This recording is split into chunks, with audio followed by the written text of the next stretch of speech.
We are live. We're live on YouTube for the Saturday Q&A.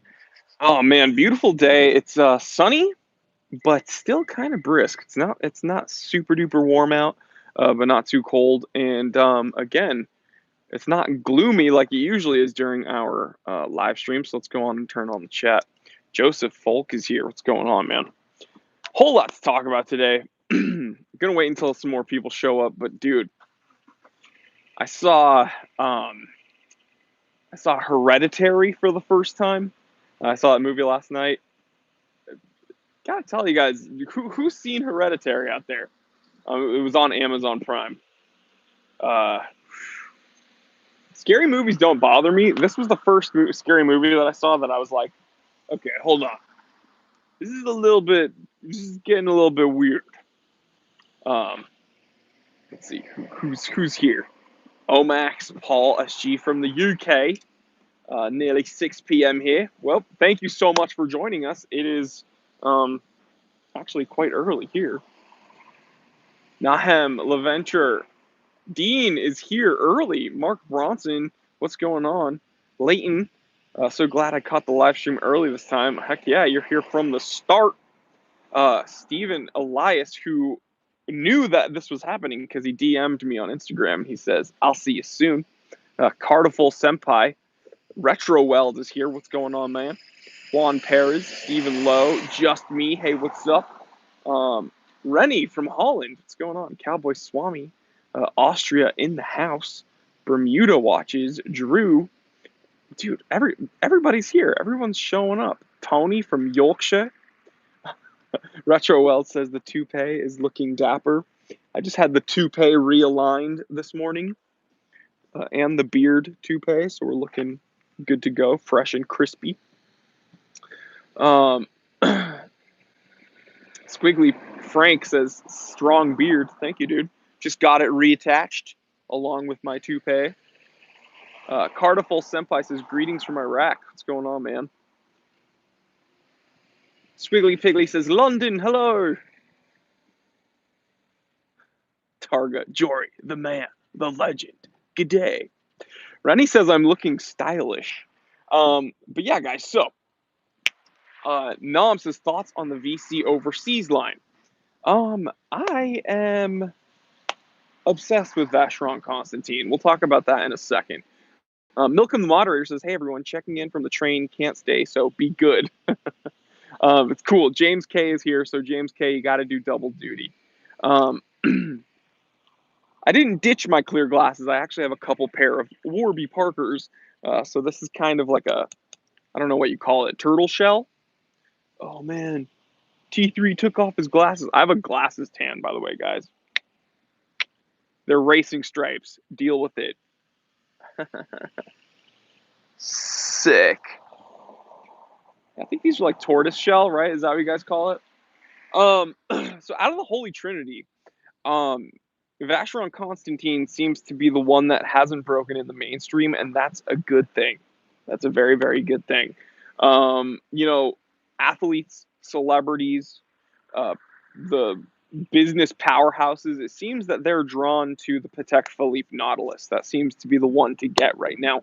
Or Richard Mille also seems to be very, very, very popular. So those two, I mean, Richard Mille is not Holy Trinity, but I'm saying that those seem to be like the ones to get. AP, obviously with their Royal Oaks, super duper popular again with the celebrities.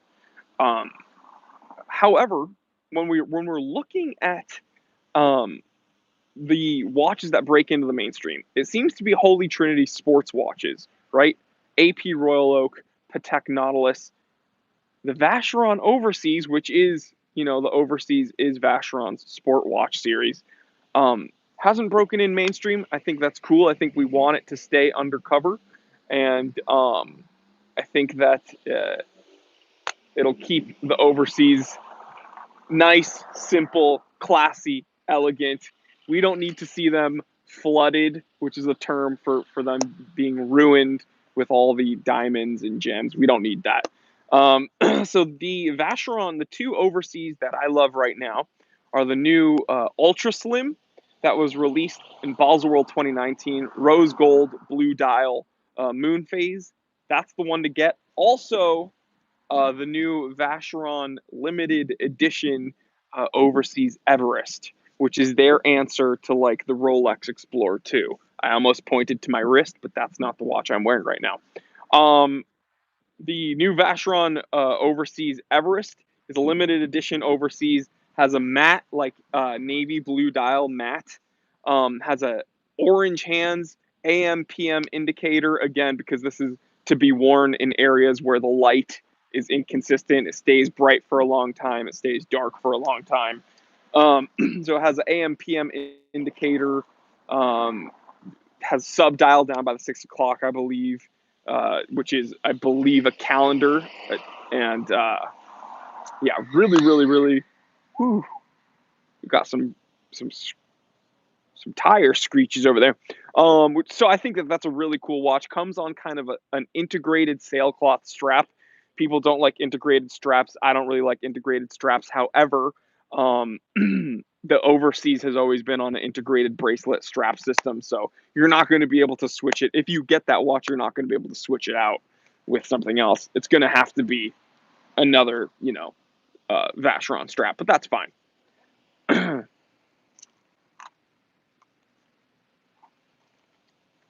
Nam Anor says, you don't think at 41 millimeters is too big for Vacheron Constantin Sports? I don't think it's too big for a sports watch at all. In fact, I think that's the size a sports watch should be, around the 40 millimeter mark. They're typically pretty flat, thin watches. I think if you're going to go for a Holy Trinity sports watch, that's the one to get. More questions, guys. Milcom Moderator says, I wonder if it makes sense to package the live stream audio as podcast for later. Milcom, let's talk. I actually found you on Instagram, I think, Milcom. DM me. We can talk about doing this. Brian Roberts says, Richard Mille is like wearing vomit on your wrist. I tend to agree. Retro Weld is thinking about picking up the SBDB 013 600 millimeter, the spring drive tune-up in black. Any thoughts on it? Kind of pricey on the fence. So a couple of years ago, you could get that watch for around $2,500. Now it's going for around 32 to 35. It's going to be pricey. You are getting the really tough shroud that comes on, and it's black. I don't know if it's PVD coated, but it's a really tough black shroud. You're getting the spring drive movement. It's essentially, it is a Grand Seiko movement that's not decorated. They're putting it in a tuna case with the spring drive movement. That's why it's so expensive. I think it's really cool. I would have purchased it for myself when I was going for a tuna, but I wanted the 7C46 movement, and also I didn't have, $3,000 to spend at the time. Marissa, the moderator, Marissa, certified T3 bot, and my sister is here, and he says, hi from Gabi, Tim, and Riss in Okie. OKC, baby. You guys all Cowboys over there? My fam bam is watching from another state. What is going on? James K, certified T3 bot and moderator, says, Marissa can be a moderator. Well, she actually counts as 3 people. Well, almost 4 people.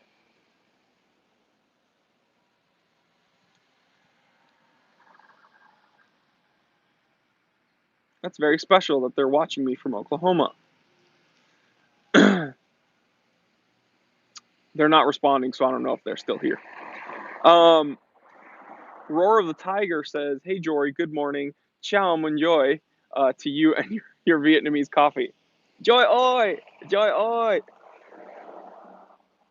I think I just said, like, oh my God. Marissa says, we here. Jor of the Tiger. Milcom, the moderator, is going under on his train.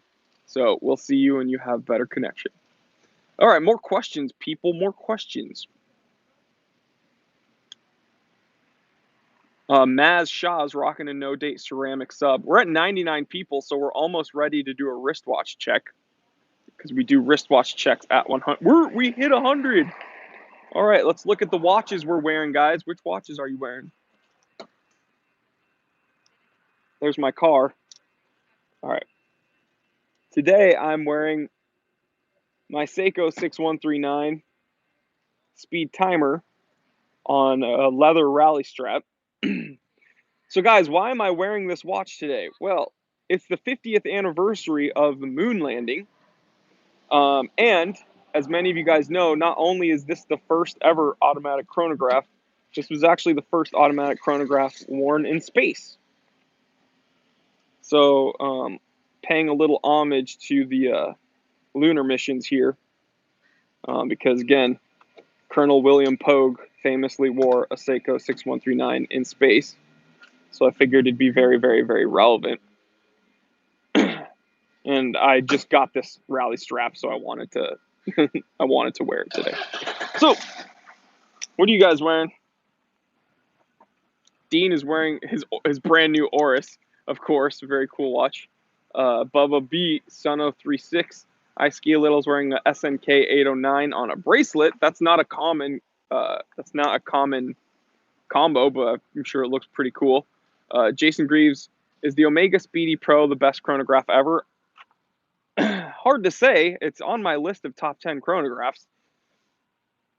I own the 25th anniversary Moonwatch, Omega Speedmaster Professional, but is it the best chronograph ever made?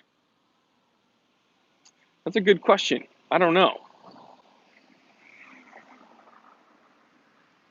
Chi-Town, California certified T3 bot says, surprised you weren't wearing your Omega Speedmaster man on the Burbank film set.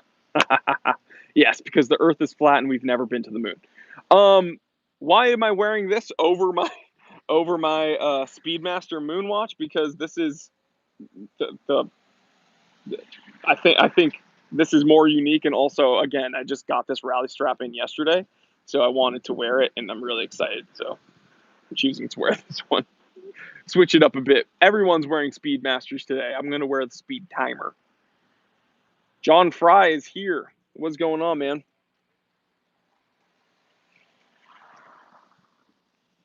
By the way, are you guys drinking your Vietnamese coffee? Usually they put VIC, Vietnamese iced coffee, but today they just put a V. Tony's wearing a Submariner.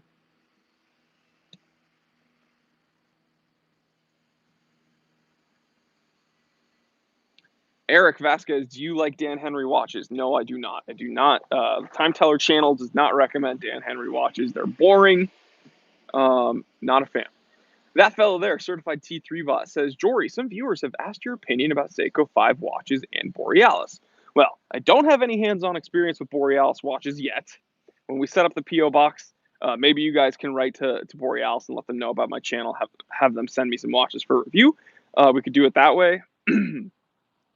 Definitely like to talk about that micro brand. Seiko 5, I do have experience with. I think Seiko 5s are awesome. As you guys know, I've owned a SNK 809 for a good long time. I actually gave it away to a viewer about, I don't know, a year ago, and I think it's still working. Yeah, I don't know how you could not be into Seiko 5. I think it's a great sub 100 to a couple $100 watches in that price range. You're getting some complications, right? You're getting date complications. I think they have some chronographs, not automatic chronographs anymore, but you're getting some chronographs. Simple watches, man. I don't know why you wouldn't wear one. I felt a tickle on the back of my head. I just went to the barber shop. I got my toupee realigned, and I think some of the toupee adhesive is tickling the back of my head. Marek is here, my man. Says, hey Jory, did I miss the wristwatch check? You did, but I'll do it again because why not?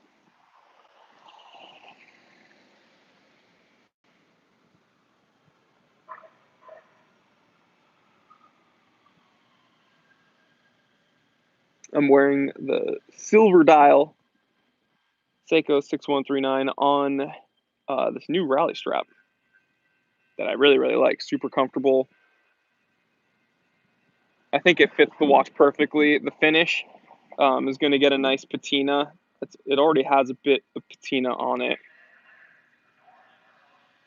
And it's one of the lunar chronographs worn in space, so I think it's relevant for today.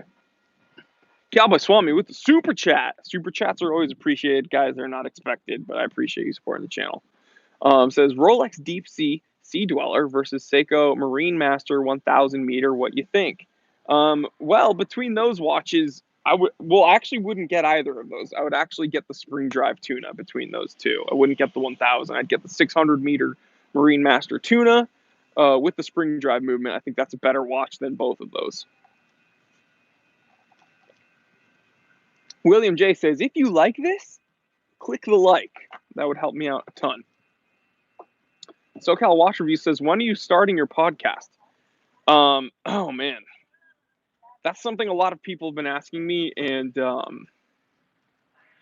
I mean, would you guys like to see a podcast? I mean, I stream for an hour every week, so this is kind of like a podcast, right? I suppose it'd be nice to converse with other people, maybe on a podcast. I don't want to say like, man, there's too many hours in a day, but I mean, that's definitely something we can do. Would there be a market for that? Would there be interest? Let me know in the comments. Would you like to see a Time Teller podcast? Reading comments. Nikhil, Dan Henry, 1962. What are your thoughts? I don't like Dan Henry.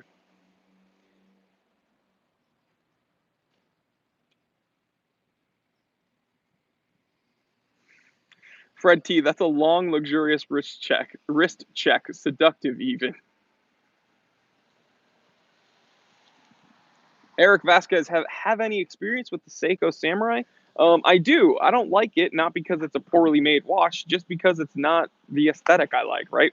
It's a Seiko diver, but it has a 3 o'clock crown, which I think is kind of boring. It has enormous lugs, which I think are ugly, right? I don't like the new Rolex cases because they have big chunky lugs, and I think it's ugly that the Seiko Samurai has big ugly lugs. Not only does it have a boring 3 o'clock crown, the crown is incredibly like oversized. It's just a boring kind of ugly, poorly proportioned watch, in my opinion. Is it well made? Yeah, of course. It's a Seiko diver. Does it look the way I would like it to look? No, I'm not a fan. Maz Shah, what about the Seagull 1963? Well, I just made a video on one, so go to my channel and watch it. James K, certified T3 bot and moderator, says Jory is top upset with you to respond to your comments. Wait, is Papa Shark in here? Papa Shark, what is going on? Oh, I see him. Papa Shark says, hi, Jory. I have to fix my bot status when I get home. Yes, you do. Is YouTube booting people from my T3 army? Maybe we're becoming too powerful. Maybe they don't want us to be able to correspond with each other so that we can plan our tactics for the Area 51 raid.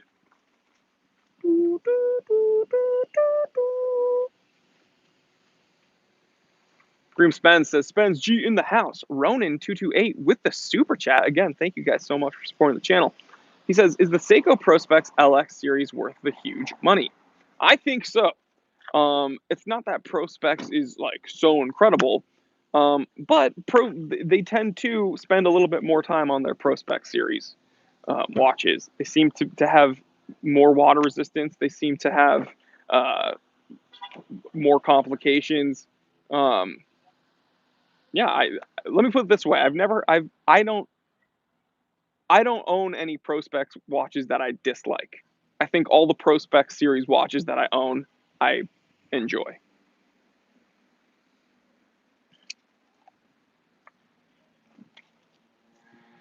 Eric C. Pop says, hi guys, can't believe it. I saw a Rolex Bluesy on display. I pulled the trigger straight away. I am still in disbelief. Well, congratulations, dude. That is huge. Bluesy is on my list. It was, so guys, I don't want to blow your mind, but for my 30th birthday, I had the option of getting a Bluesy or a solid gold Reverso. They were both in front of me.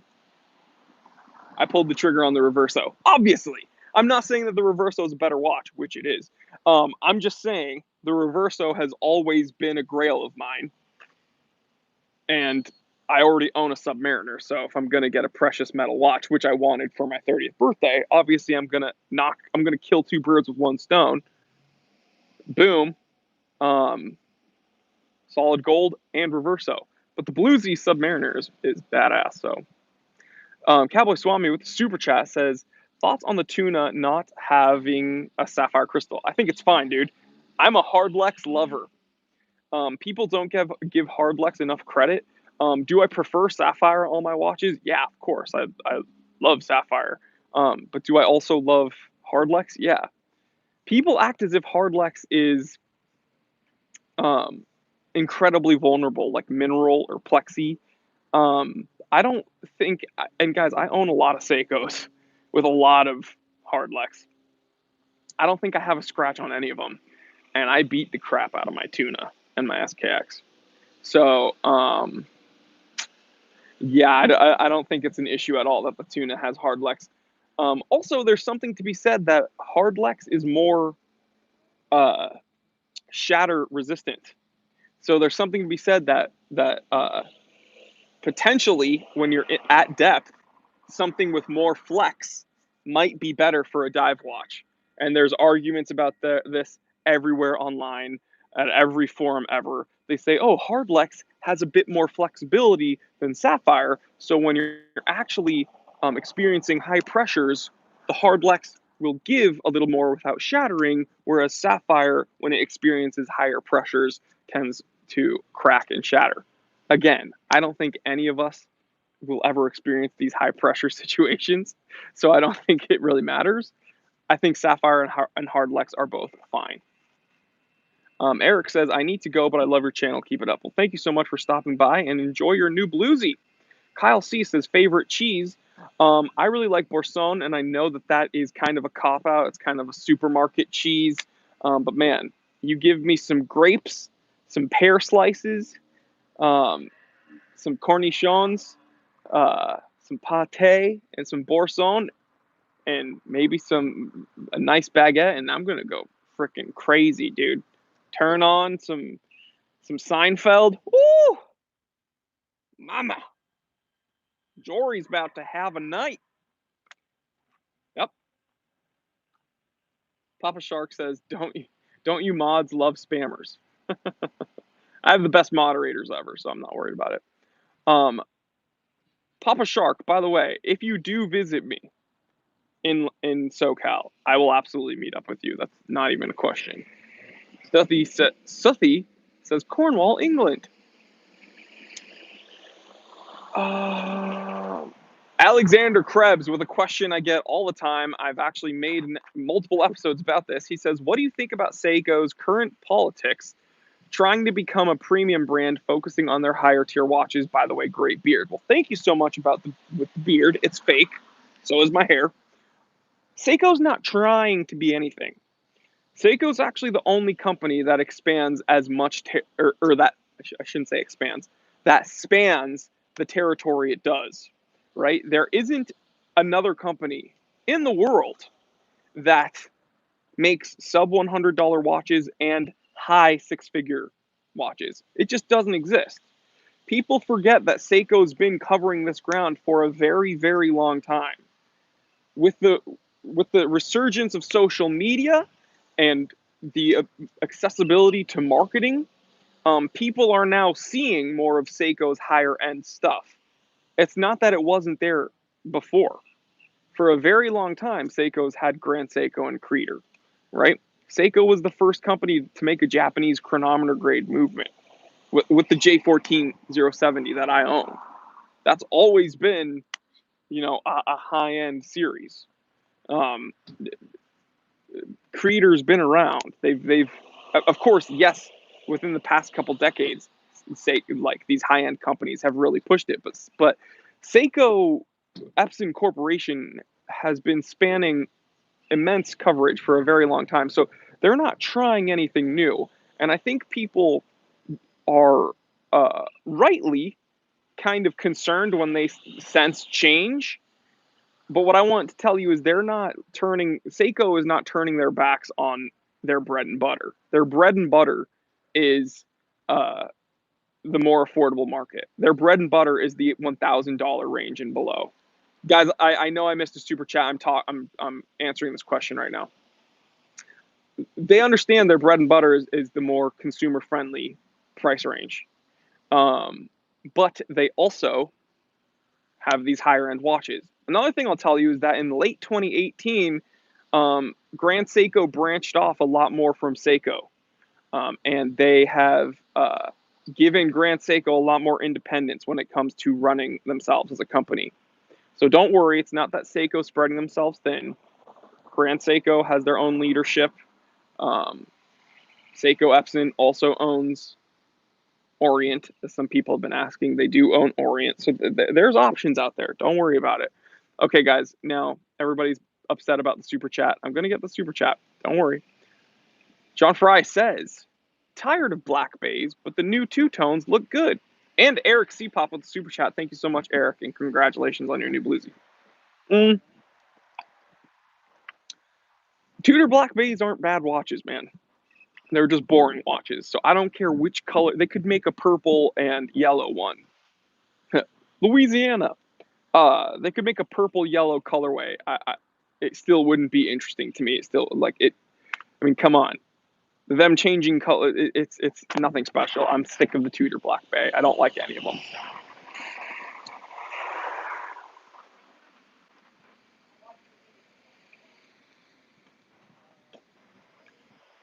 Bevan Burke, hey T3, any good watch magazines to subscribe to, please? I actually don't subscribe to any of them. I do pick them up when I see them.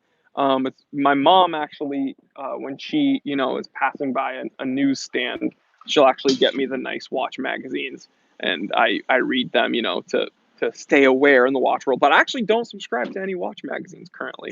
I know, kind of crazy, right? Waba, you do a wristwatch check? Yeah, I'll do another one. I'll do another one. Why not? Seiko 6139 with this beautiful leather rally strap.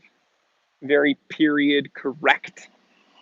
The chronograph is running because the way this movement works, it's apparently, allegedly better for it to have the chronograph running. People always ask, hey, if the chronograph's always running, how to use the chronograph? Well, you can still stop it and reset it and then start it to time things. Also, this is a very simple chronograph, so it's only a 30-minute timer. So you're not going to be timing things, above 30 minutes anyway. So it's only going to be to calculate very small increments. But it's not as small as like an Omega chrono stop. You guys want to be mind blown? I'm going to make an episode about it.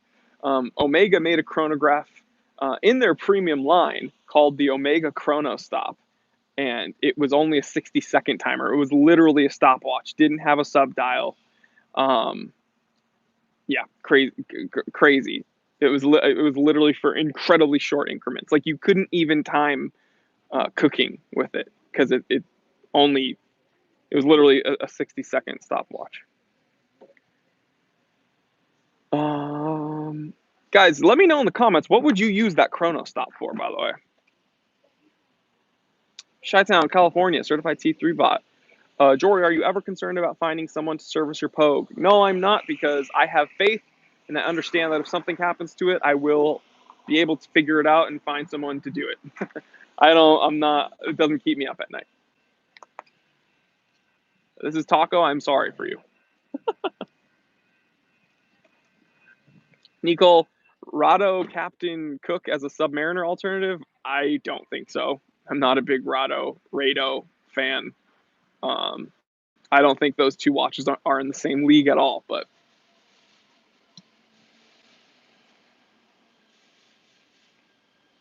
Al says, I like the Heritage Ranger and Dan Henry. Well, go for it, dude. Different strokes for different folks. Not a big deal. Tomato, tomato. We can like different watches and be still be buddies. It's not a good, that shouldn't be a deal breaker. Lee Bishop says, hey Jory, just in, how's it going, dude? It's going good, man. Phil Lip says, is the guy with the Velcro wallet around today? I haven't seen him. I think he was I think we intimidated him a bit last time. Stephen Elias, certified T3 bot, says you can use the Chronostop to measure the delay between when people ask you if your hair is real. No. It's so funny, dude. So it's kind of a joke, obviously, an inside joke with the channel. But people will come on my Instagram and be like, "Wait, so is the toupee thing real?" Or they'll be like, "Hey, I'm kind of a new follower. Is the toupee thing real?" Or and of course, I just reply, "Yes." It's a very sensitive topic for me.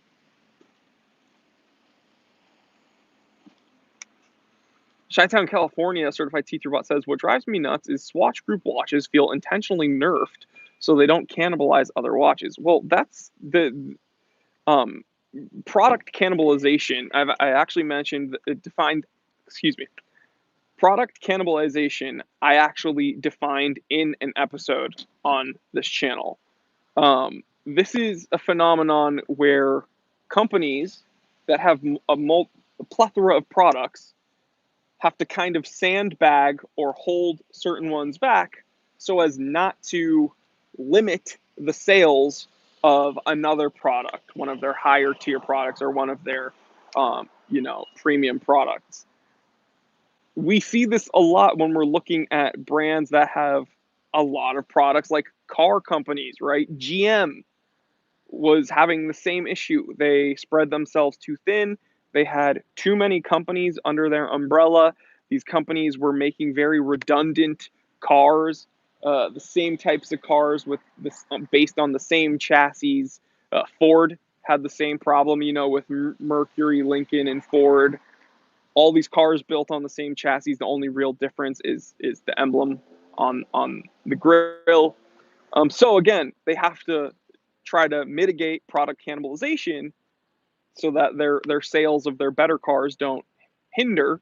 So what do? They end up, having to cut products, and that's what GM had to do. They cut Oldsmobile, Pontiac, Saturn, gone. Ford cut Mercury. So yeah, and I think that's a really good parallel for what's happening with Swatch Group right now. Swatch Group has a lot of has probably too many companies under their umbrella. Reading comments, Randy Marsh and Nisha with the super chats. Thank you so much, man. Reading comments, people.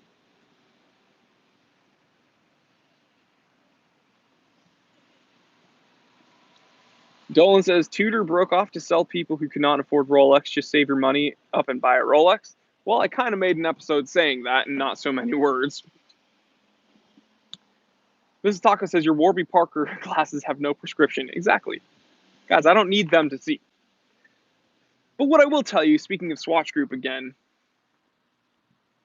where'd you guys go? Oh, I'm just kidding, guys. I can see you. Oh, founder Timeless Capital with the super chat, sending a GIF. I didn't know that you could do that, but cheers, brother. Dude, he's cheering me. Cheers. That's so cool.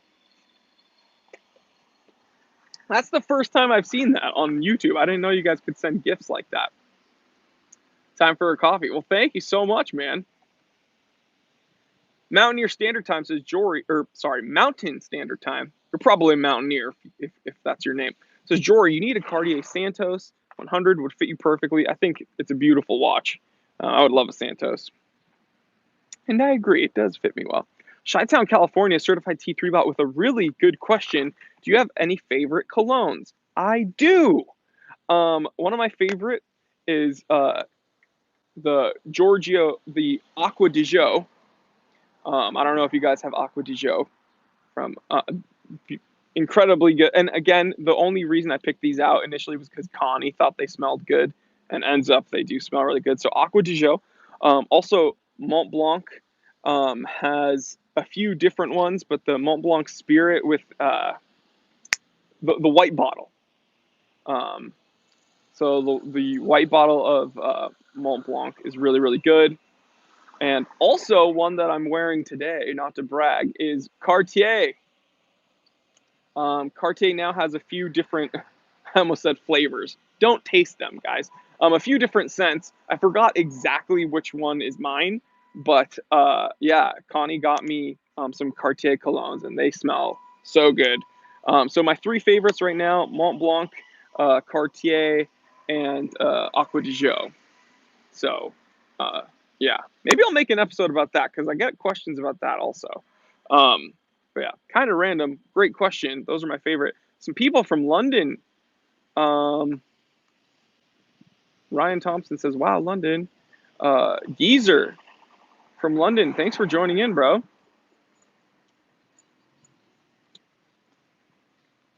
Whoa, super chats. Whoa, whoa, whoa, whoa. Founder Timeless says, "Thank you, thank you, man." And guess what? The pear is actually my favorite fruit. So it's kind of funny that you're choosing these gifts. That's really cool, man. Thank you so much. Shane Lewis with the super chat says, "The reason people think you don't respond to their messages is because if you come in 30 seconds or 5 minutes late, YouTube starts at the beginning." You're absolutely right. There is a delay. It also has to do with connection speeds, guys. So, for instance, sometimes when I finish my live stream, I will call my mom to check in or whatever, and she'll be like, "Oh, I'm watching you right now." Well, it has to do with connection speed and where you are and stuff. So, yeah.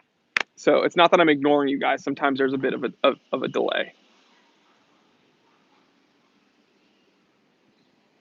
Shin Lewis says, "So if you come in late, you have to skip ahead and just miss out parts that you've missed. Otherwise, your chats won't be relevant to the current conversation." This is Taco says, "Pears over apples." I agree with you. That fellow there, certified T3 bot, says, "Jory's got some sugar daddies." It's true. Geezer says, "Vietnamese coffee, the time teller." Heck yeah, you already know. It's Saturday, baby. I'm going crazy.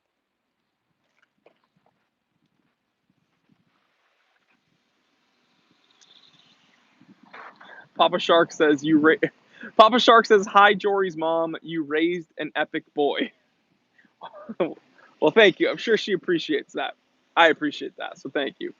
Horror Mirror says, "Hello, Jory's mom." Fred T says, "Vietnamese coffee for the win." Someone said, "Are the vampire teeth real?" Someone yesterday at my gym commented that I have vampire teeth. I'm gonna fill you in on something. You see these canines, how they're like pretty prominent? Um, when I was little, it was even worse. They were protruding so bad that I needed braces. So I had braces for like 2.5 years to push them back because they were kind of crazy. So yeah, guys, when people argue that humans aren't meat eaters, I'm like, uh, look at these babies. JH says, "Just got here, better late than never." What's on the wrist? Let me show you. Oh, we got another super chat, by the way, also. Seiko6139, all original on a period correct kind of vintagey retro leather rally strap.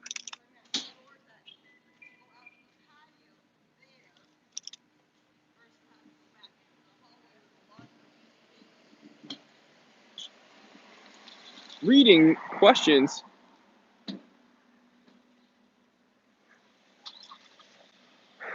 James Wong says, "Jory, they're trying to work out what you smell like." Well, right now I smell like Cartier.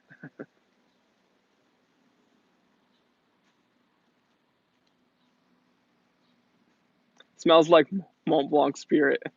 Smells like Team Spirit. Geezer, how are you getting on with the Reverso? I absolutely love it. It is a beautiful watch. I might continue wearing this today. I might switch to the Reverso later. I don't know. Depends where I go. I'm going to get to the super chat. Hold on. Hold on. I need to see the super chat. I need to see the super chat. Where is it?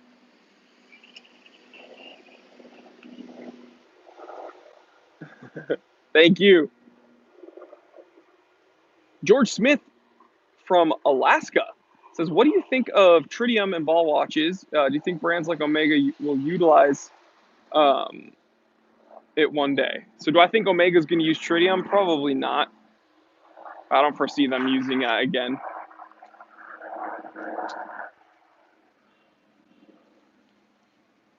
I'm reading questions.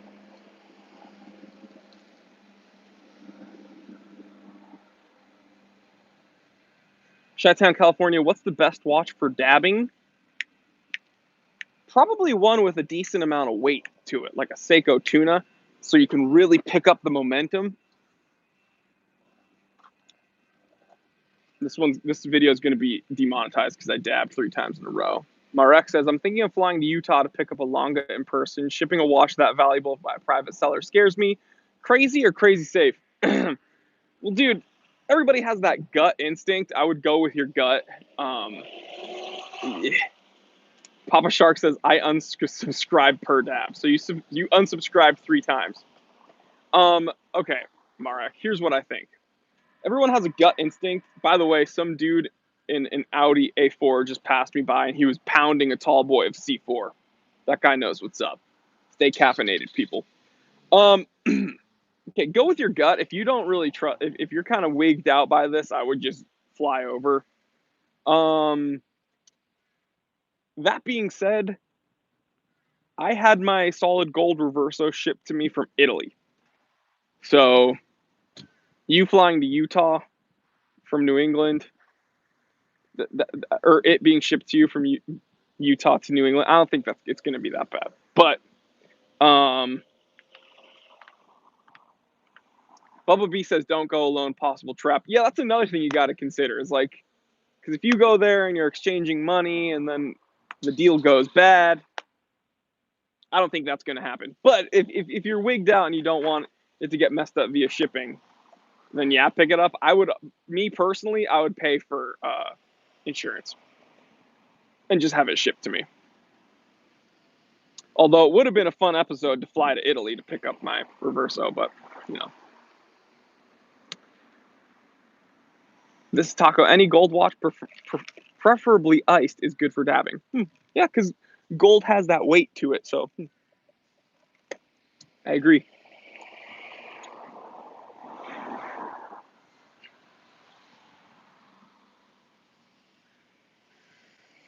Taylor Parker, certified C3 bot. Taylor Parker, co-owner of Warby Parker, dude's absolutely balling. Says, feeling cute today, might wear a Reverso later. I don't know.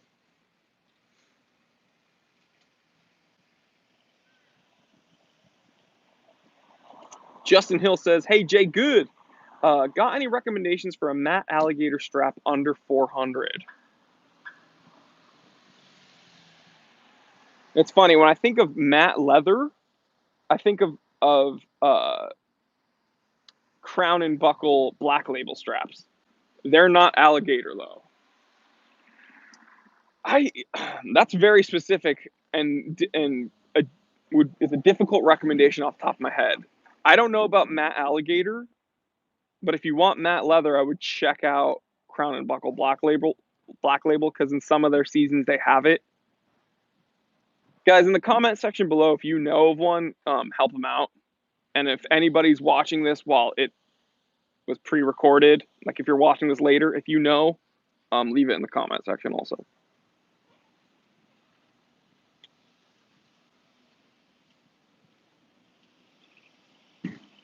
Stephen Elias says, yeah, Taco's committed to the question. LOL, putting in work will get him to the top, boys. Let me see. What's Taco's question? Marek says, thanks, Jory. Anytime, brother. James K, certified T3 bot and moderator, says Taco really wants his question answered. Let me see. Okay, Taco. Jory, choose 3 quartz watches, low, medium, high price. Okay. Okay, low. We'll start with low. Low price quartz watch. G-Shock DW 5600. Okay. Okay, so the low price quartz would be G-Shock DW 5600. You can get that for $40, sometimes under 40. Mid range quartz watch would be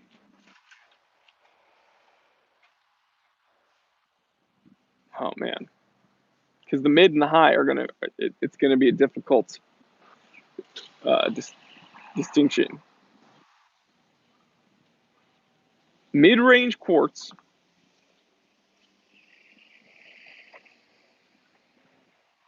This is a really difficult answer, dudes.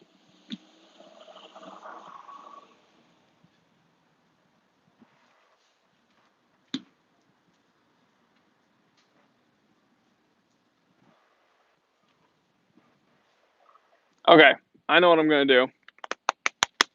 Jory needs to reboot. Okay, I know what I'm gonna do. This is gonna be kind of difficult. This is gonna be difficult. No, I'm not gonna pick any. I'm not gonna pick any solar powered watches. It's gonna be like battery powered. Okay, low, low cost quartz watch, G-Shock DW5600. Mid price quartz watch, Seiko Tuna with a 7C46 movement. Okay, that's around 1,300 bucks. Big jump from 40. The high tier quartz watch is going to be one of the original, one of the 1972 Omega chrono quartz. Okay, so low G-Shock DW5600, low G-Shock DW5600, mid Seiko Tuna, high all original 1970s Omega chrono quartz. Boom. That took me a little bit, but it was worth it. That's my chronograph or my quartz collection. Boom. That was a tough question, man. I literally had like the Windows reboot screen.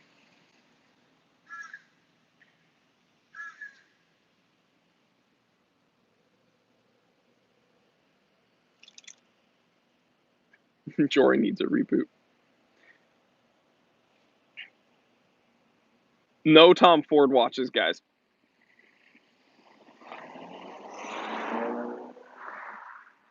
Man, people speed up and down the street as if it's like a racetrack.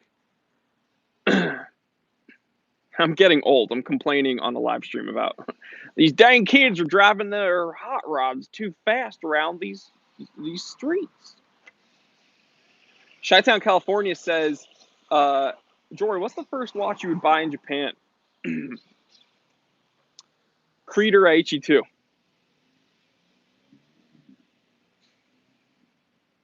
Geezer says Kevin O'Leary's a tool. Yeah, so people were sending me clips of him talking about his wristwatches, and apparently, what do you mean no Seiko? Oh, one Walker. What do you mean no Seiko? Which Seiko?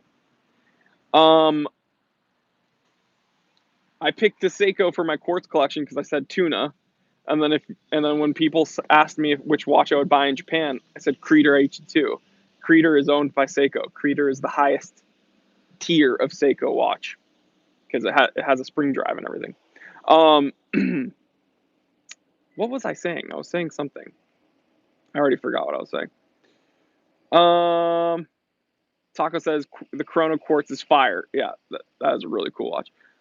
Masashi Yamaguchi says, watching your video from Japan. Konnichiwa.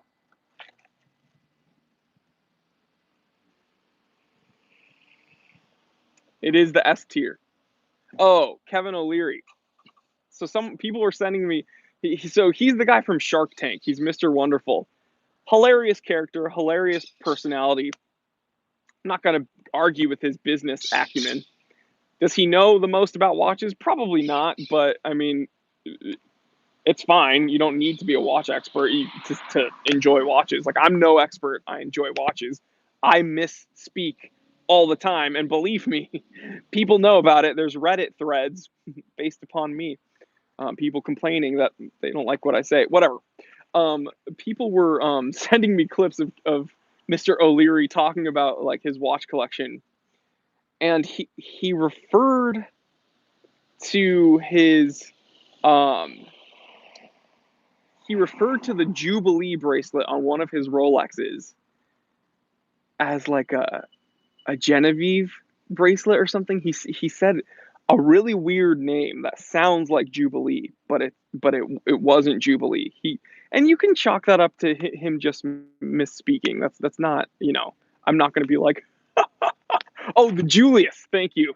Marek says O'Leary called the Jubilee bracelet Julius. Thank you. That's what it was. So again, Just me. It wasn't Genevieve. It was Julius. So again, it sounds somewhat like Jubilee. And I'm not gonna, you know, I'm not gonna wait until he messes up to be like, ha ha, you dumbass.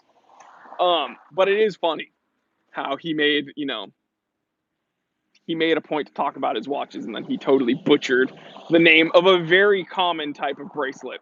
But whatever, who cares? Dude's massively successful, so he doesn't need to know the name of a bracelet. But yeah, he called a Jubilee bracelet a Julius bracelet, which is, not a term I've ever heard of.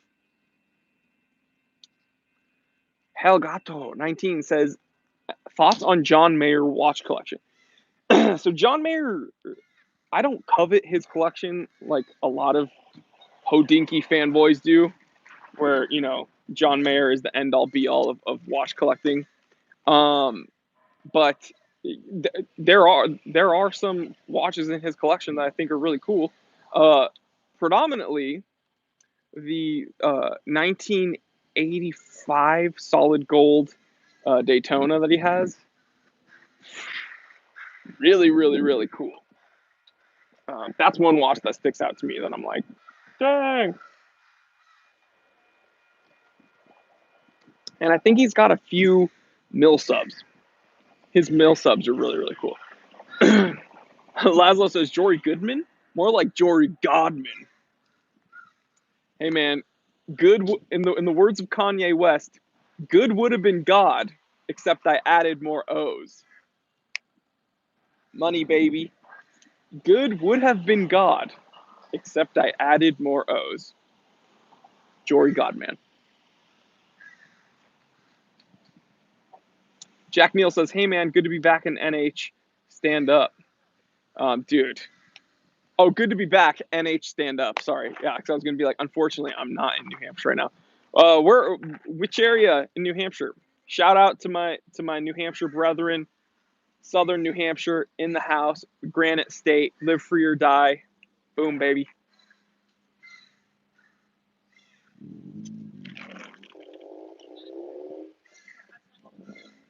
David Beckham is the true celebrity watch collector, as Jory taught us. Yeah, there's pretty much no one that I respect as a watch collector as much as David Beckham. I was in my hometown of Leighton, London, and I saw this little piece of rubbish sticking out to me, so I picked it up and I said, oh, it's a Tudor Submariner. And I absolutely had to have it, so I put it on a bun strap and I wore it to Wimbledon. I'm just kidding. I think he was wearing like a Black Bay chronograph, and everybody was like, Tudor rules! There's no way David Beckham's being paid. So funny. I'm like, hey, Oris is a good company. And people are like, F you, Slime Teller. You're in Oris's pocket. Oris is paying you. But David Beckham's like, I love the Tudor Submariner. It's the best watch I've ever owned. I'm at Wimbledon with my new Black Bay chronograph. And people are like, oh, you married a Spice Girl and I love you. Okay, he got paid like millions to wear that. I make an episode that says Oris is good, and people are like, F you! You're being paid by Oris! I wish.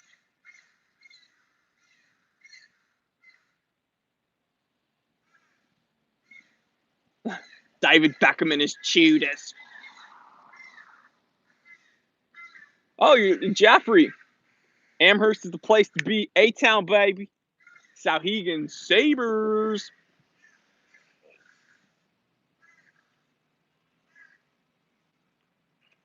John Fry is certified T3 bot. Unboxing his new Certina DS4 as we speak. Well, enjoy, dude. That's a good watch. Omax says Hodinkee needs Jory Goodman to pay them a visitation.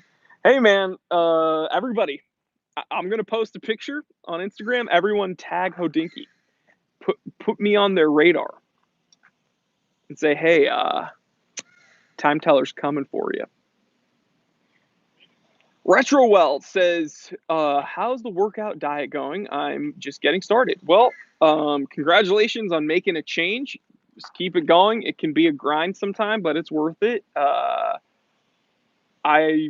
It's going good for me. I've stayed steady on it.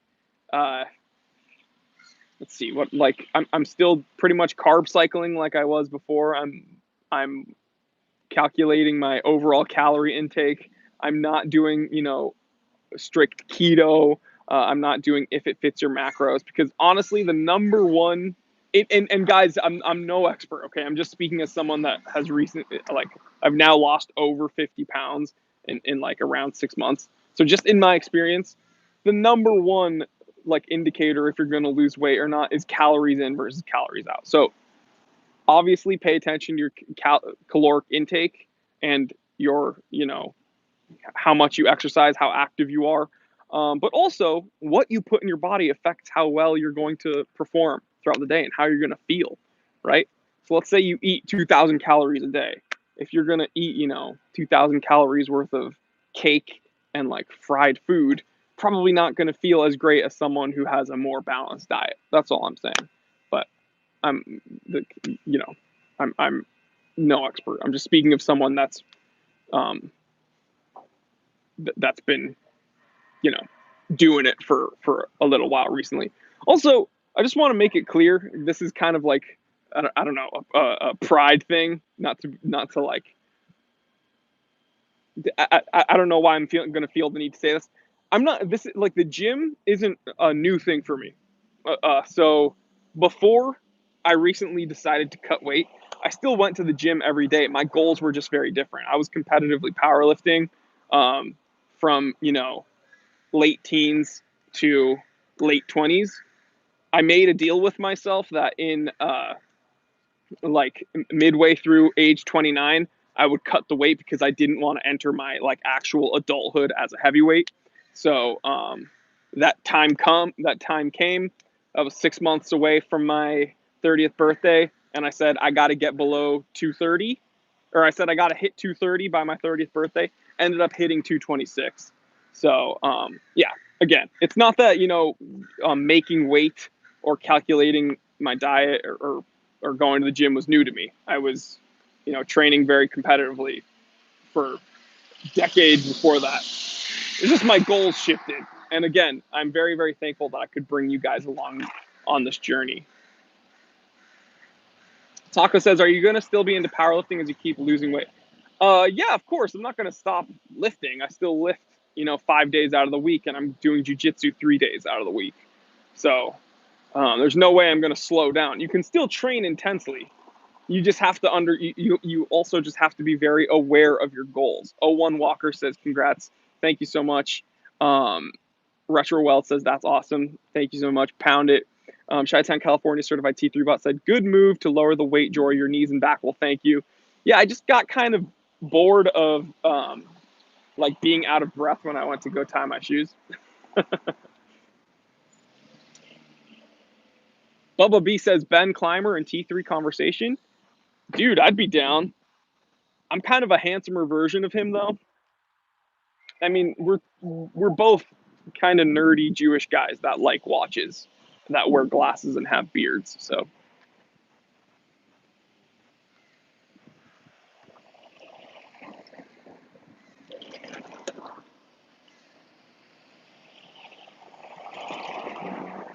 John Fry, certified T3 bot says, I was working out like a madman, keeping it low carb. Then my dumbass finally figured out that if I just start drinking alcohol less, I'd lose weight. Yeah, I don't drink, so that's kind of a plus. That's probably made it easier for me as well. Not a religious thing. Um, I just, I never got into it, but that definitely helped. Mr. Smitty says, hey, T3.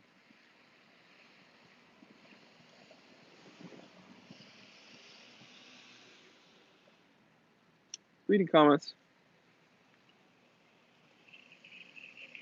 30-year-old boomer. So he's speaking on what I said earlier, where if I mention a company, people just accuse I'm being paid. Like when I say Oris is good, people are like, "Oh, you're being paid by Oris." 30-year-old boomer says, "The fact you're not even being paid by Oris makes the accusation sting that much more. If you were, at least you could wipe your tears with some Benjamins." I know, right? I would like to think I would love to think that I'm on, Seiko's radar or Oris's radar or Rolex's radar. Um, I'm not, guys. I'm gonna be, and this isn't like a, oh, woe is me, oh, the despair, oh, everyone's against me. I'm David Beckham. Um, it's not that I'm like trying to get pity here, but I honestly don't think a single person from Rolex or Oris or Seiko is even remotely aware of me. Okay, guys. So, you know who is aware of me? Companies like Watch Gang, who blocks me on all their social media. Probably, maybe Invicta. John Fry. Bet you can't wait to get that toupee endorsement. Yeah, man. If you guys know a company that wants to support the Time Teller shop, I'd be happy to, peel this one off. Boop. Oh, dang. Sorry, guys. Didn't mean to flex on you, but it just happened. My bad. Taylor Parker's got to go make some more glasses. Taylor Parker, co-owner of Warby Parker. Blue Goose says sober 4 years, rock and roll, man. Well, amen. Keep it going. That's awesome. That's dope.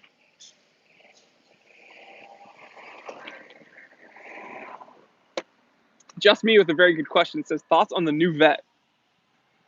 My thoughts on the new Corvette is that it's going to upset a lot of Corvette fanboys. There's going to be a small percentage that are like, yeah, that's really cool that it's a mid-engine car. There's going to be a lot of probably older gentlemen, like people older than me, that are like, I can't believe that they made the Corvette mid-engine. And then there's going to be a lot of people that are going to be like, I can't believe they made the Corvette mid-engine. And then secretly they're like, I think that's pretty cool. Me personally, I think American Muscle is a big old V8 in the front with rear wheel drive. I think that's a big old. I think that's a big indicator of American Muscle.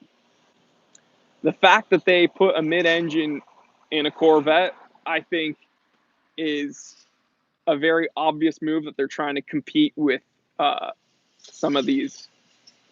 I don't want to say European, obviously European, but also the NSX. So import race cars. I think they're trying to compete with some of these foreign cars, trying to make a more nimble car by putting the engine, closer to the rear. I think. Do I think it's going to be a car that performs better? Yeah, obviously, mid-engine car, probably going to have better weight distribution, probably going to handle better. Is that a Corvette though? I don't think so. Honestly, I think a Corvette is an American muscle car. I think American muscle cars have big old V8 front engine power with it all getting dumped to the rear wheels. I think that is what a Corvette is.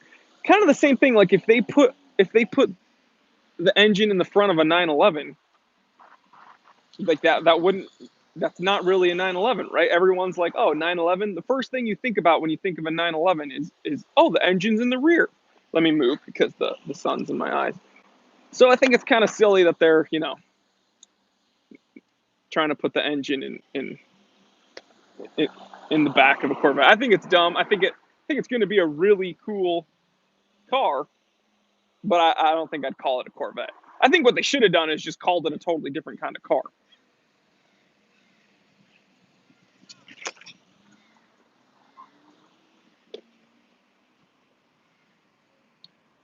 Bubba B says, big block V8, America. Amen. Retrowell says, I think the new Vet looks way better. Yeah, it's a really, really cool looking car that I think is going to be really impressive performance-wise. Is it a Corvette, though? That's the one little hang-up. Geezer says, can you ride motorcycles in California with a UK bike license? I don't know. I think you could probably do it, and if you get stopped, just be like, oh, sorry, I don't know what's going on there. I'm sorry, I'm just a red coat. You know the nearest pub is? Just trying to get a pack of crisps and eat some fish and chips. Sorry, I don't speak your language. That's all you got to do. And then Highway Patrol will be like, all right, just move along.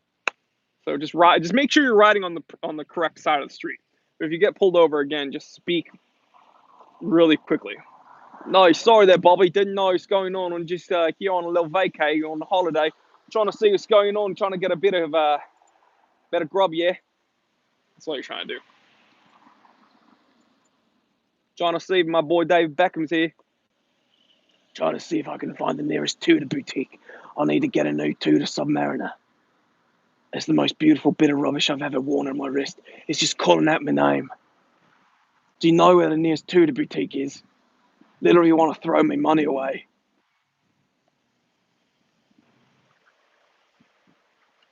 Best watch for riding a motorcycle. O1 Walker. They have some motorcycle-specific watches, actually, that are angled a certain way so you can see it when you're holding the handlebars. I don't know which ones those are, but I would pick one of those.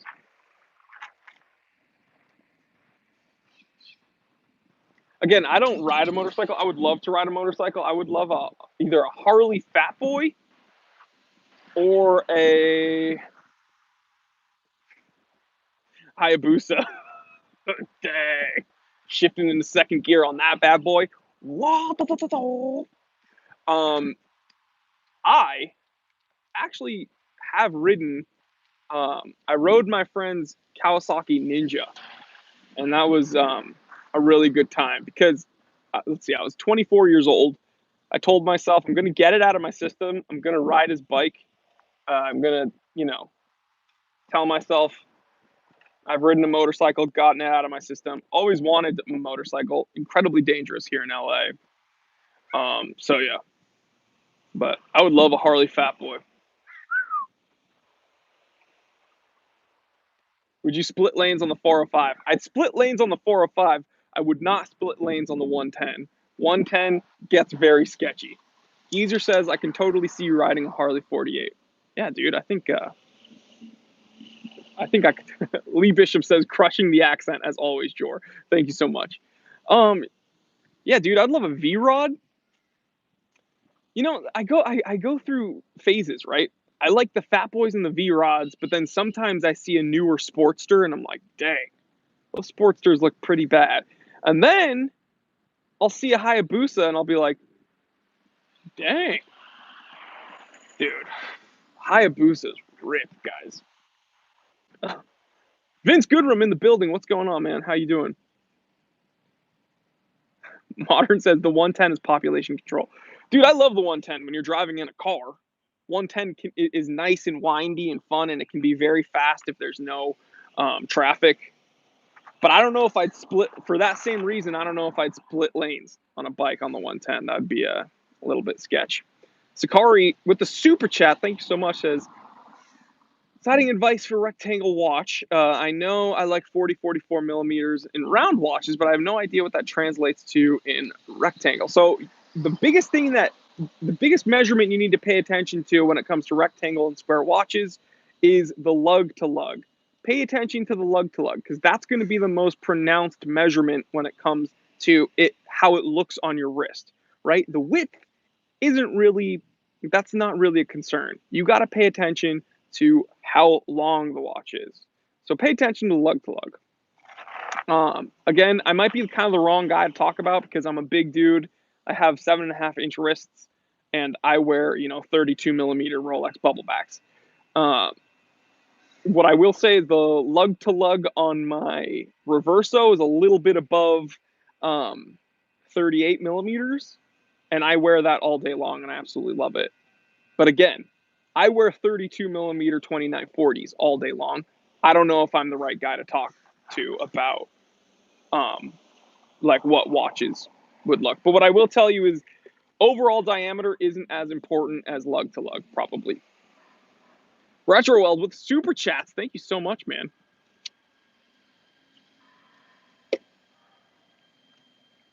Jeffrey says, it's a pilot's watch, 42 millimeters should be okay. What about the whole limited movie thing, Hamilton Murph? I actually made an episode talking about that. But I think again, the whole limited edition thing, I'm kind of over it, to be honest. You guys know how I feel about that, regardless of what company it is.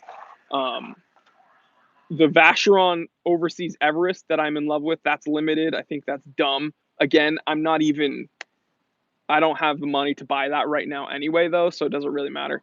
The Seiko limited editions, super dumb. Omega, I mean, a new limited edition every day.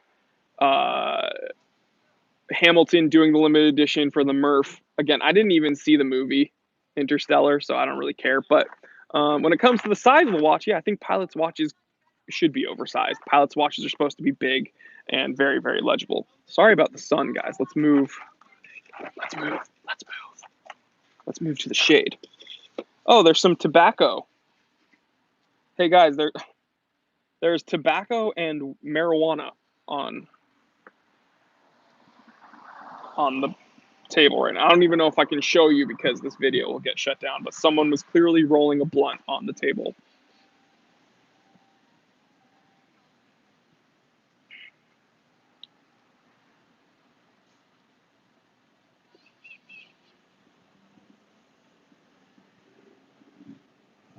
Reading comments, guys, reading comments. Jonathan Hernandez says, hey, Jory, you the man. Well, you the man, Jonathan. Thoughts on Zenith Pilots watches, or Zenith, however you want to pronounce it, or do you prefer IWC Pilots watches, onion crowns, hashtag onion crowns? Well, Derek says, mail it to me.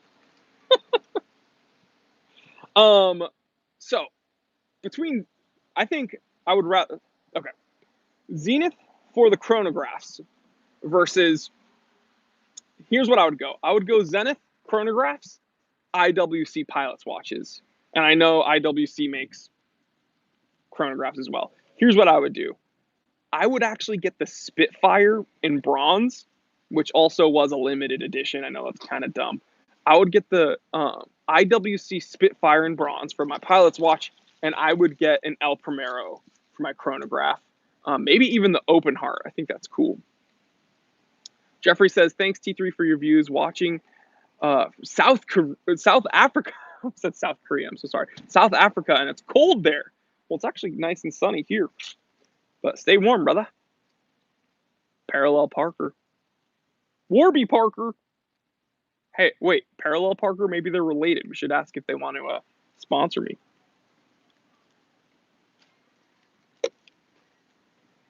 Thomas Burnett says, Zenith for the movements, IWC Pilots for the design. That's a good one.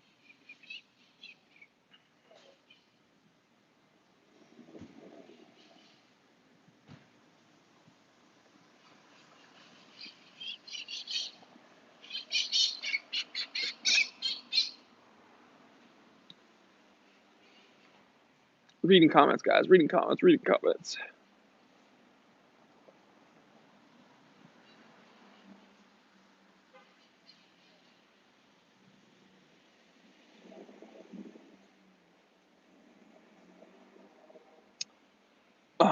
Thoughts on the Top Gun 2 trailer? I mean, I'm definitely gonna see it. I'm definitely gonna see it. I think it'll be cool. We'll see. I'm gonna be honest, I also don't like sequels though. So they should find a way to revive Goose though. Like if they bring back Goose, it'll be the best movie ever.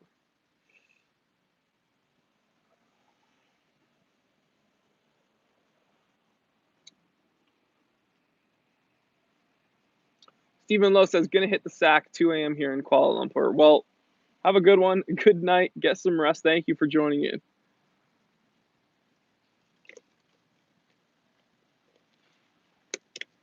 I think it's clear Jari hates Tom Cruise. Confirmed. No, Tom Cruise and I have so much in common, dude. We're both Illuminati. We both know the Earth is flat. We're both reptilians. I mean, come on. What more? We're like essentially the same thing. Hashtag bring back Goose.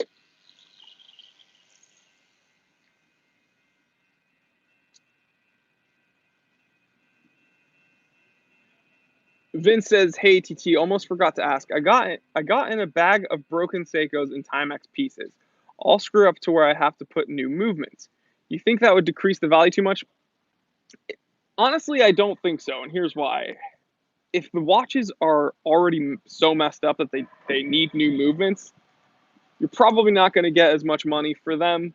than if you make them in working condition, right? Like, what's more valuable, a bag of junk or a bag of watches that work? So I would just fix them, depending on which watches they are, obviously.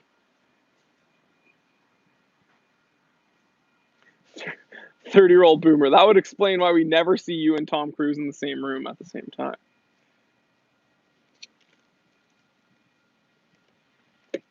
Val Kilmer, baby. Iceman. Geezer. Are you a Scientologist? I'm a Jew. Why Tag Heuer not good watches? Um, they're incredibly overpriced for what they are. Let me put it that way. They've also made a mockery of their own heritage, right?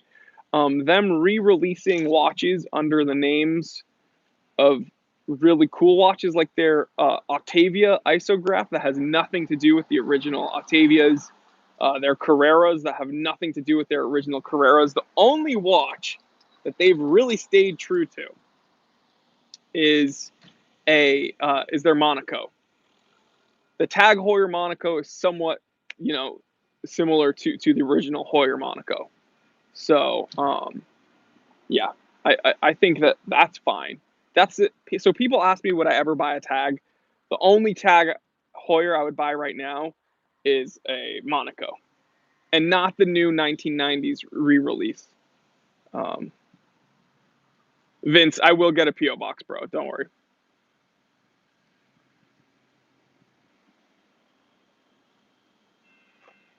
Owen Walker, I just picked up golf again, loving it. Question though, should I stick with quartz out there, or is it safe to wear automatic mechanical piece?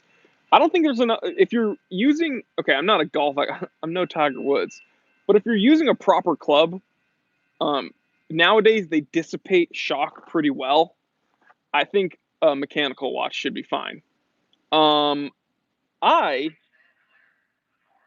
yeah, I mean, dude, Tiger Woods wears Rolexes, so I think you'll be fine with a mechanical watch.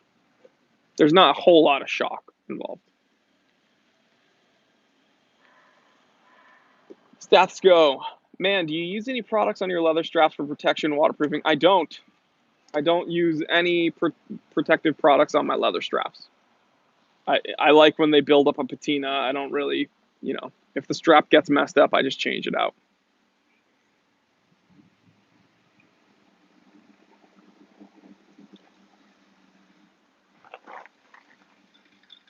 What jets are they flying in Top Gun 2? I actually don't know because the Tomcats are discontinued.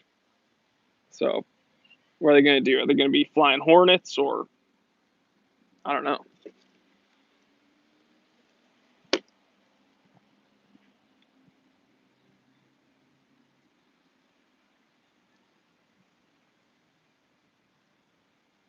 Cream Spence, do you have those small smart cars in the U.S.?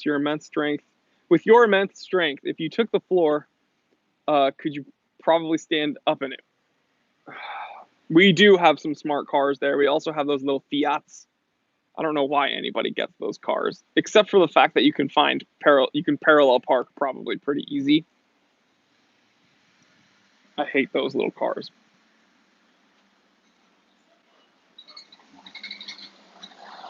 Leighton says, Jory, you ever heard of the Junghans Bionic? I haven't. Solar powered, very strange design. I picked it up and can't hardly find any information on it. Also trying to source a bezel for it at the moment.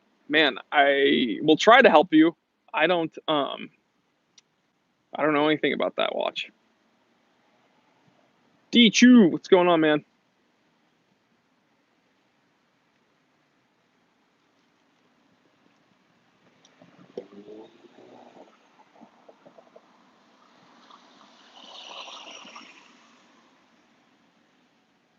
Well, yeah, guys. I don't. People are saying F-22s are Air Force, not Navy. Blah blah blah. Yeah, I'm just saying they're going to be flying the newest generation of jets. So it's either going to be Super Hornets like F-18s. It's not going to be Tomcats like they used to be. Although I wish they were still flying F-14s. Screw it. I wish they were flying Corsairs. The Corsair is the coolest Navy plane. So let's get that straight.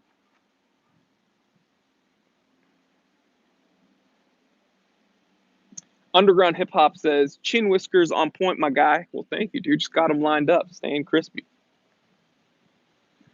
Khalid with a super chat says, Casio G-Shock G-Steel worth the buy. I think they're probably well-made watches, but I don't like the way they look.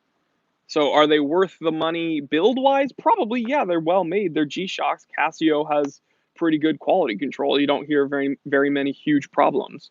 Would I buy them? No, but it's because I don't like the way they look. F-35, Joint Strike Fighter, right?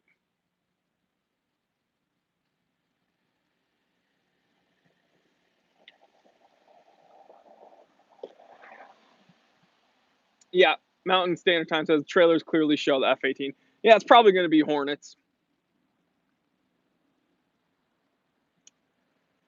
Vince Goodrum with the super chat. Thank you so much, brother. I appreciate that, man. Thanks for supporting the channel, dude.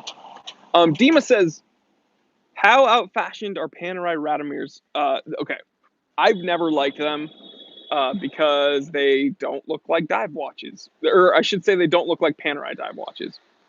I like the big crown locks.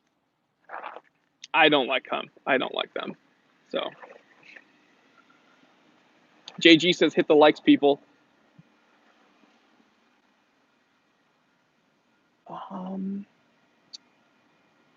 Anglin says, what was your first watch over $1,000?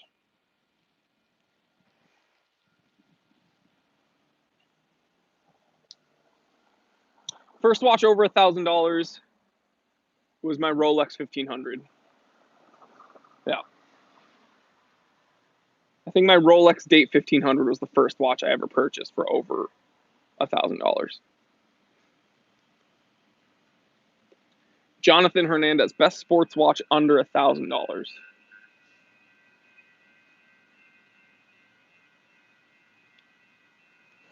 I want to say SKX, but people are going to be like, no.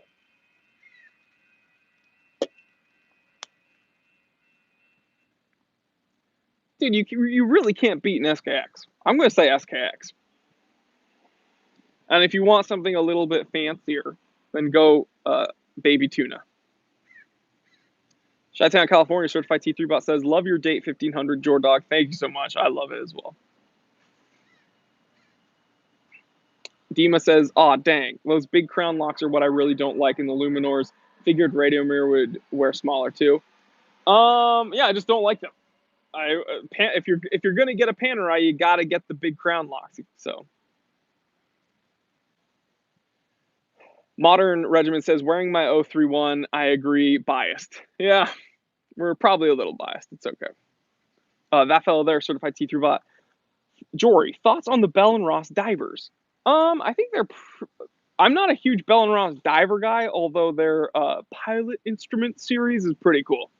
But they had a really cool marketing campaign with those because they had pictures of like jet pilots in the cockpit, like holding the joystick and on their wrists. You saw like all the like the heads up display and all their like buttons and stuff and dials and everything.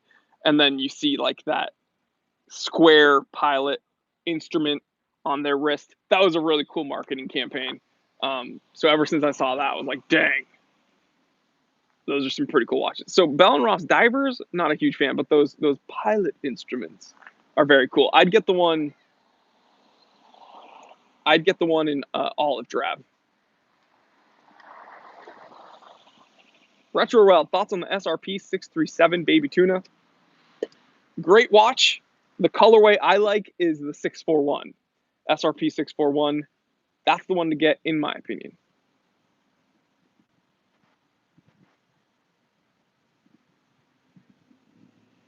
30-year-old boomer says, oh my god, how dare you say SKX? My Tag F1 Quartz is the best under 1,000. There you go, Jory. Thank you. Mr. Smitty says, nice, unashamed of SKX. Never. I will never hide my love for the SKX. That was my gateway drug.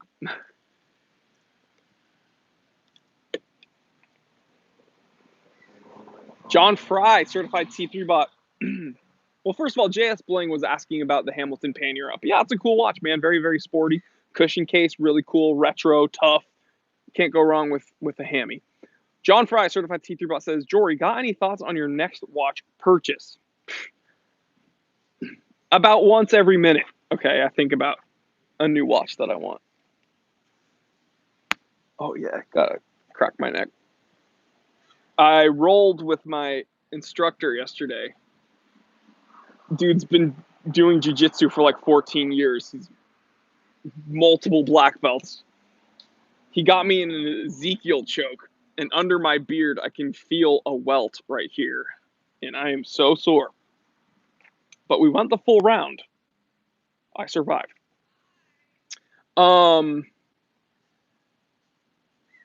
Sorry, I forgot the question I was trying to answer. Oh, thoughts on your next watch purchase? Okay, so when people ask what do you want next, Rolex 1016. That's like I need a Rolex 1016. I needed a Reverso, and I got a Reverso. Okay, but I don't know, man. The Rolex 1016 is crazy. You used like years ago, and I mean not too long ago, like less than a decade ago, you used to be able to get a Rolex 1016 for like around $5,000. Okay, crazy. Less than a decade. I'm gonna say that again. Less than a decade ago, you would be able to get a Rolex 1016 for around like $5,000. Crazy. Because nowadays, 2019, a Rolex 1016 goes for around $20,000. If I had $5,000 to spend sitting around, 8 years ago, I would have bought a 1016.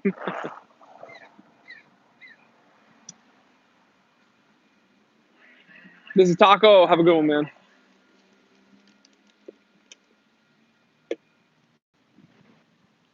Craig says, any opinions on the undone Apollo 11 Snoopy? Well, considering I just did a review on it on my channel, what are you doing, Craig? Alameda, you need to watch my episode that I make for you guys. A lot of the people in my live streams ask me questions about episodes I've already made. Please. If Milcom was here, he would send you the link. One of my moderators, it's only James K actually right now. If he's still in here, get the link. It's my Wednesday episode of this week. Post it so you guys can watch me unboxing the Apollo. James K, do it. Get that link. It's the Wednesday episode. It's in the playlist of top watch picks. No. It's in the playlist watch reviews.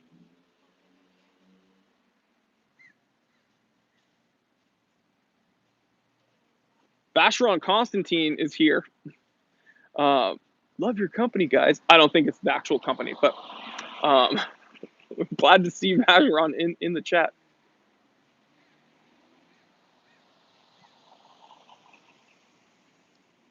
James K says, go to youtube.com. Thank you. Thanks, James K. Glad to see you putting in work. Milcom is on a train right now, so he joined in at the beginning of the chat, but then he had to go because he was getting bad connection. But he's with us in spirit. Greem says, when's your next time away video? So I told you July is when I'm putting in the most work on this next project. You're going to get a new time away video once the project is live. James K says, ooh, James K has the link. James K, certified T3 bot and moderator, has the link. So click that link, guys, and watch that unboxing of the new Apollo 11 Snoopy.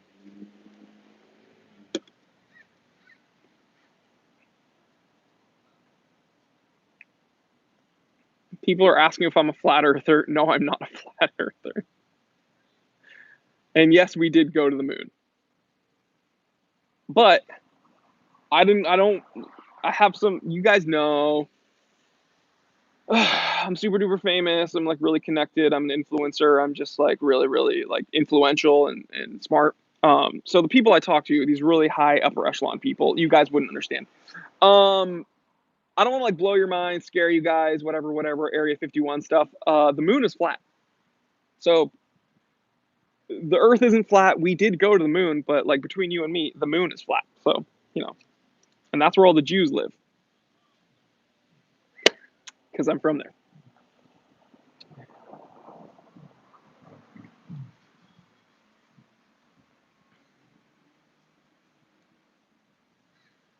Grayson Tom, it's hard to get back into normality after a little rant like that. Grayson says, "What watch do you? What watch do you which? Sorry, hold on, guys. What watch do you which got more wrist time? I'm so sorry. I'm not trying to make fun of your English. I'm trying to. Which watch of mine gets the most wrist time? Um,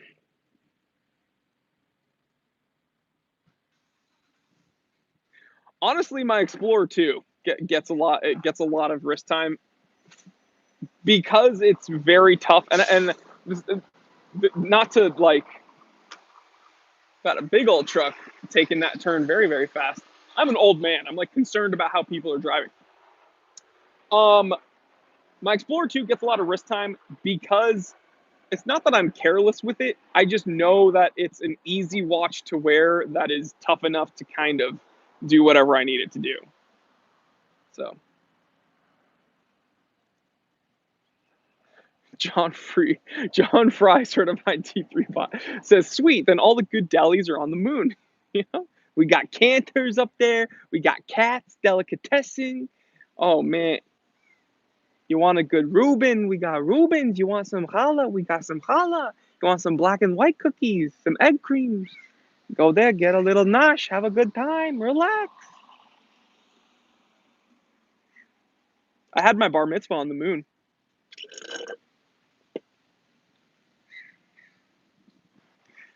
Clayton says, "Waiting for the Man on Mars Special Edition Speedy 2022. I'm waiting for the Space Force Edition Luminox."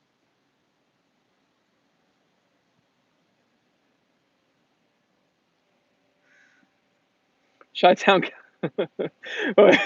Dima says, "Flat Mooner? Wow, sign me up." Yeah, dude, we have meetings all the time in Uranus.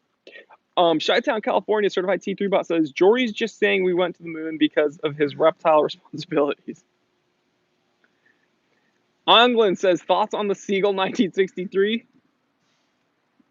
Someone asked me about that earlier, Anglin. It might have been you, but yeah, of course. I just did a review on it. We all know. James K said, "Space Force." Dichu says, "Cafe Suda." And guys, see, there's the tobacco and some of that sticky icky is on there also. It's not mine. I don't do any of that stuff. Never have, never will. But unfortunately, fortunately, we've been live streaming for 92 minutes, so that's a good old time. But unfortunately, James K is doing good work, guys. He put a link to the Seagull 1963 video. People were asking me to revisit that watch because I wasn't posting a lot about it. So if you want to watch that little review and why I think that it is the number one like first chronograph, I think that's the best chronograph you can buy for new collectors. If you're looking for your first chronograph, I honestly think consider the Seagull 1963. If you want to see why I believe that, click that link that James K just posted, and you'll see why I believe that. But guys, I'm out of my Cafe Suda, my Vietnamese coffee, and my earbuds just beeped in my head because they're running out of batteries. So that means that we're gonna have to wrap up this live stream. Chi-Town, I have the best. I have the best moderators ever, and I have the best viewers ever, best T3 bots ever. So guys, what do I always tell you? What do I always tell you? Get out of your comfort zone, okay? This new project I've been working on, it was out of my comfort zone. It's going to be worth it. I promise you guys. Burger Slayer, you're going to have to watch this on replay, buddy, because I'm out of here. Everything's running out of batteries. Get out of your comfort zone, okay? Everything that's worth it to you is going to be a little bit uncomfortable at first. If you're still struggling and you want to keep staying within your comfort zone and you don't want to try new things, then you're probably not going to progress as a person. I know that sounds super duper serious, but it's true. In business, in life, in relationships, get out of your comfort zone, talk to people, and it'll be worth it.